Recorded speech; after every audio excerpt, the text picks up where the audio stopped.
भाई चाय के कितने पैसे हो गए? भाई आपके 50 रुपए हो गए हैं। लगता है कि मैं पैसे घर भूल आया हूँ। इस तरह करता हूँ कि कल आपको दे दूंगा। चलें कोई बात नहीं, आप कल दे जाइएगा। ठीक है भाई, आपका शुक्रिया।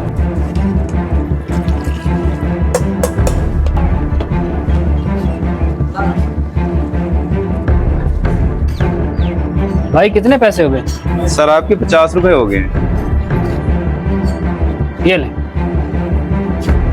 सर मैंने आपको 50 रुपए कहे थे, आपने 100 दे दिए हैं। ये लें आपका 50 बकाया। भाई ये 50 भी रख लें, ये उन साहिब के हैं जो अभी आपको पैसे दे के देंगे। सर वो आपके कोई दोस्त हैं या कोई आपके जानने वाले हैं? नहीं भाई, मेरे कुछ नहीं लगते वो। मैंने तो आपको इसलिए दिए ताकि आपका नुकसान ना हो।